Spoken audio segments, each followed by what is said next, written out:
We are on our way to meet up with Steve Cookley, who is a native of Chicago and now resides in Ghana, where he has been for the past 5 years. So we're going to catch up on some conversation to get a better understanding of how his time has been here in Ghana. And also, he's going to speak about the Asebu free land. So I can't wait to get there and finally have this introduction with him.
Yeah, Chicago. For 5.5 years, I've been living here, Okay. but I have visited. Okay. My mom, my brother, my sister, cousins. So I went back. Let me see, about 3 times. I didn't went back, but it was only for like weeks, a Okay. month. Like I did one that was a couple months, and then the other ones was just weeks. Oh, okay. Yeah. Just a visit. But I've been living here. Okay. Yeah. So how do you find it? Has it been difficult to adjust when you first came? Because I know you've been here for a while now. So In the like me, beginning- I'm still fresh. I only been here 5 months. Right. So I'm still a baby in the journey. But No, that's what's up. I remember that. But for me, when I chose Ghana, it was different for me though. It wasn't really about the relocation more than I wanted to find my purpose. Right. So I was kind of on a mission of just like I wanted to be in a space where I can kind of think that out. And really do what I love to do, not do stuff for money, not do stuff for survival. And I was doing pretty good in America, but I was feeling real empty, Right. and I was like, man, I'm not really making the impact, even as my parents, that would kind of remind me so much. Was like, in America, I would end up making more money than both of my parents, but they was more impactful on the culture. They was more impactful on the people. They was more inspiring, empowering. And I'm like, what am I doing? Even though you do these little things like college tours, you would sponsor this and that, but it was like still something missing inside me. And so I wanted to like come to Africa and like, yo, I want to figure this out. And I want to come to Ghana and do that. Like it was kind of like that vibe. So when I got here, it wasn't about, what apartment I'm gonna stay in or what I'm gonna do in terms of work. I wanted to do 1 year where I was doing nothing. I didn't want to make no money, do nothing, just focus on that. And so that's kind of like my first year was kind of cloudy. Not in a bad way though, but just it worked out just like I wanted to. And so that's kind of like my first month. Then after that, once I figured that out, it was easy for me because once you're in your purpose and you find that, you don't care if the water go out for a couple of days. You don't care if the lights out. Once you tap into that zone, now you're on your mission, on your purpose. Right. And so I was real more like, okay, now it's time for me to build my brand, build what I want to do, and just create spaces. The idea of just creating a space where people can come and be dope. Right. Let's just create all day and figure it out. And in the midst of that, like while you in your purpose, then you figure out a way to make money doing it. Right. But you should never leave your craft, or what you love to do. And that's why, I want to create a space to help people kind of tap into that. Just help them. You don't tell them there's no rules, there's no laws. It's more like it's just a space, a couple computers in there they can use. They can use the internet, the data, use it up. I'm on solar, so even when the lights out, sometimes I have people come through and plug in their laptops and stuff, or they be outside too. I got plugs and stuff out here. So it's just to create that setting, have like a directory if they need plumbers, electricians, how to get residence permit, how to get your Ghana card, phone numbers, and so things like that. let's go in here and kind of look around. It looks, like a lot going on little here. boxes, and I got some stuff going on. Give them a little idea. Where's that your Got a place? little bar I love it. going on. That's nice. This is really nice. And that's the whole point of the space too. Networking and meeting other people that's doing dope shit. Right. You want to kind of feed that energy when you see somebody else going through the same stuff, but they trying to figure it out. So I think it's a motivation when people connect like that. Right. Me too. Yeah. That's so amazing.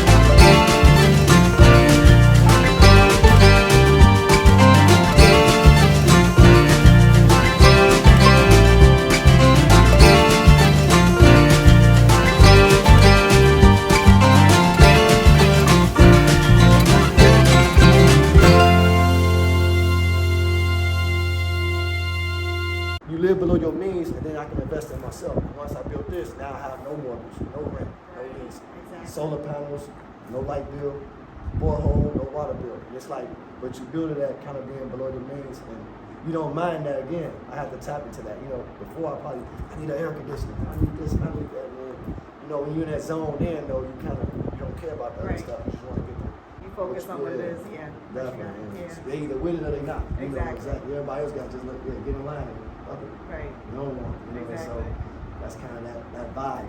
And then this project had kicked off. So I have all 2 plots over here. So I'm like, well, let me put it over here. We are currently located here in Asebu, which is free land that the government of Ghana is giving away to diaspora who wish to return to Ghana and build a foundation. And Steve is the first person who took advantage of this opportunity and secured his land. And now he's built this massive compound here. Right.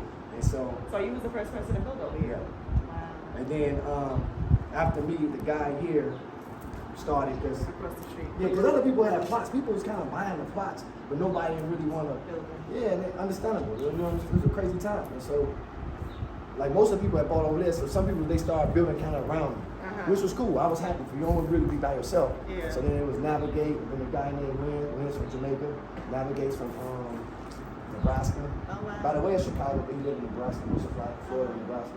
Yeah, people kind of just started building, and so now we have. Like when I started, it was like 20-something people, 30-something people that bought in terms of bought in. Then now you got, in terms of buying in, you got about 525 people. And so you got about 16, 17 people that broke ground. At least cleared their land. Right. And now you got 5 people that live out. That moved in and they live on the land. Wow. I came here, it was almost a year ago, and I looked at some land. And so I was a little weary about it because it was saying like the paperwork, it was taking a long time to get your paperwork, and I was just like, you know, I know the land issues and stuff, so I kind of was skeptical about it. Land is the number one crime, man. So, but with the when I first started, the project was still raw. Like even when I started, I wasn't supposed to start. It was like one of those things like Steve, go ahead, but it wasn't the preparation for like dealing with things. Especially again during COVID. So when I started, they gave me an allocation paperwork, but people weren't even going into government buildings yet. You know, it was still that type of energy, and so everything was slow. So even for me, it took me a year to get my indenture. But for a new person, it take them 2 months. And so each time it felt like it was getting better. Like for me, the first people it took a year. Right. We like, and you know, sometimes it could take 3 years, 5 years in Ghana to get an indenture, but. It took a year, and I was, you know, I kind of been here, so I kind of understood, like, okay, yeah, it's cool, whatever.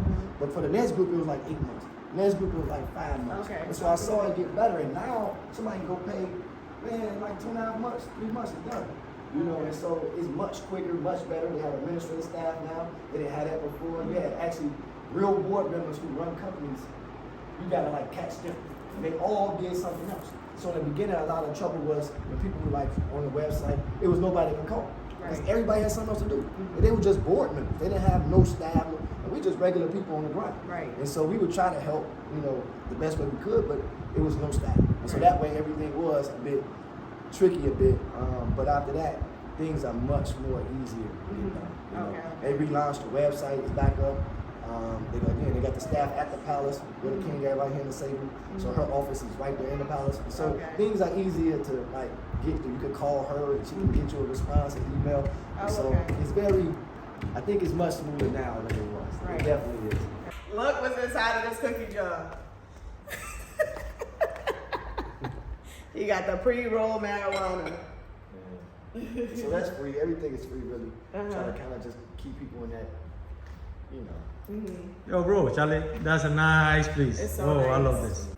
So Steve decided to use a portion of his house to turn it into kind of like a comfortable space for people to come and just be able to create, use Wi-Fi, just relax, catch a vibe, and just focus on what their purpose is in life, a place of solitude, a place of just quiet. And I just love the concept that he's bringing here. And he's doing all of this free of charge. So amazing. There is so much opportunity here in Ghana for business, so many different ideas that you can bring and start. And so Steve has decided to create a bensu. So these blue bottles that you see here on the desk are of his line, and he has his own abensu drinks. So if you're ever in Ghana, be sure to pick up a bottle and even bring back a few for your family in the States. The products, that's the products I sell in America on my website. Okay. You know, and so all these products come from Ghana. What is you know, it? moringa powder. Is it tea? Oh, powder. The Okay. powder. So that way it leads to. Okay, they I got put it in powder form so it can like, you can put it in juice, smoothie, tea, Okay. water, sprinkle it on food. So I want to keep it that. The form. yeah. Okay. To kind of keep the variety of ways of taking it. Right. You know, so it's dandelion leaf, tiger nut, neem. And so I even show Ghanaians this and to even teach them how I do it, you know, and tell them the value of it around the world. Right. So you walk past a moringa tree every day to go to the pharmacy, you know, and you have trees here that's, I can point at a neem tree and say, man, I can make $2,500 from that tree without killing it.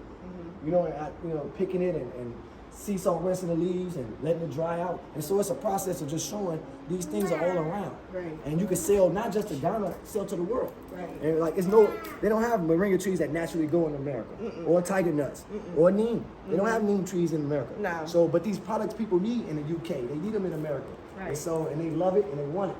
And so we used to be able to have product development, not just shipping a whole boatload for $3 or something, but man, put some price on it. And so when I tell them the price I sell it for and show them how I market it, it's part of what this project is too. Right. Empowering and inspiring, you know, just giving up the codes to it. Not letting it be some secret like, oh my God, I need to tell nobody. Nah, it's just like, you know, and we feed off that. Right. It makes them Support better. each other. Yeah, and it keeps the creativity going too. And it's Right. enough for all of us, especially for the ones trying to figure out how to sustain themselves. I'm big on, like, that's my number one thing for this space too, is like our age. See, when I came in 2016, it was about 7 or 8 guys my age. We were all kicking it, hanging in the car. You know, we all kind of got here, and all of them are gone. They went right back to now. the States. Yeah, Wow. couldn't figure out that sustainability. And so it bothered me a bit because I know it's harder. Most of this community, 85% of the community that lives here and survive is retired. Pensions, 401k, Social Security. Every month you're going to get a check. You know that. You don't need to work. You don't need to hustle. You don't need to grind. You don't need to figure it out. And so for us who not retired, we have to figure that shit out. And so I'm really big on helping people tap into that so they can stay here. Right. And so that was kind of like a deeper purpose too of the project. Was like, I want to keep us kind of close so we can figure this shit out so more people can stay and not have to go back. Because a lot of them, they don't want to go back, but they just have to. Yeah. You know, you hear some stories of people like, I'm fed up. They didn't, you know, probably got robbed on some land or robbed or something, you know, blah, blah. But most people don't want to leave. They just have to. And so I want to kind of help change that narrative of like, we got more people staying here. Right. So, and I just think that's kind of that, you know, and just, you could, you know, say it 100 times, but try to be that example too, you know, and try to keep people around and help them out genuinely. Right. Like not middleman them to death, not $100 consultant fee them to death, you know, all these other little things. It's like, just, people want to charge. yeah, genuinely just give it up and help people figure this shit out, you know, and just be honest about that part of it, you know, and, Yeah. That's amazing. like, you know, everything is piece by piece. So everything is created, none of it is created at one time. You know, even like this would be add on, then I add on to that, and then add on this. So even, let me see, do you mind walking up? I was gonna say, kind of see maybe the other construction. So many constructions going on. It goes, this is like the edge of it, and it goes this way. So you got a lot of people going this way out. And it just goes and it just, man, you talking about this is a 5,000 acre project. It would do 100 acres at a time. Okay. And for every 100 acres, it's like it would be a school. They got a zone for a school, a park, a clinic, a shopping center, and then it's 269 residential plots. And each they call it phase. So I'm in phase 1. Okay. And they just, because I told you 500 some people, they open up phase 2. And really, phase 2 is almost So phase 2 is more it's that like way. going, yeah, it's just back. Oh, You it's just more think down. about back. Okay. More than the angle, it's just back. I don't know how to. And so it just keeps going. So it kind of just keeps going back this way and over a little bit. Okay. It's like a V, I guess. It just goes out. But so it's like the end of phase 2 in terms of the plots they've been, you know, passing out. And they be going to phase 3. They're about to serve that pillar, I think, phase 3. Okay. And so each one, it don't run out of plots. It's just more about them opening it up. And then I guess when people start, they kind of pave a way. You always take somebody too to kind of pave it, or it may be the person like, you know, I have to pave my way, you know, but somebody to pave the way to kind of make it easier. How many plots do you have? I have 4 plots. 4 plots. So even this plot next Annie. door, This is my cousin building from This one over Chicago. here? Oh, okay. Not behind with the windows, the one over here. Yeah. There's one up. Yeah. These buildings, that was actually my plot, man. I was supposed to have, on my blueprint, I had a minute to go. So I wanted like a walkway with 7 holes a minute to go. So that was supposed to be like my thing, but he was ready to build. Where his plot was at was too far back.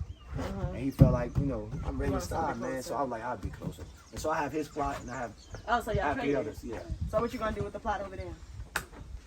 I haven't even. Because I have 3. I have 3 other ones. Oh, you do? What one is? Because I was trying to get it because I knew the price was going up. Like when I started, it was 700. Yeah. But they had 80 by 80. See, now it's all 100 by 80. They made it one size, so people, Yeah. all the confusion is 1200. And I think every January this is gonna keep going up. I think it's gonna be 1500, 1800. This January is raising I again? think it's gonna raise probably 1500 easily. Yeah. I just seem like every year they doing it. They going up. And so I would try to grab 1 or 2. And so I think I'm okay with what I have now.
I hope this video was very informative. I hope you enjoyed it. And don't forget to like, comment, share, and subscribe.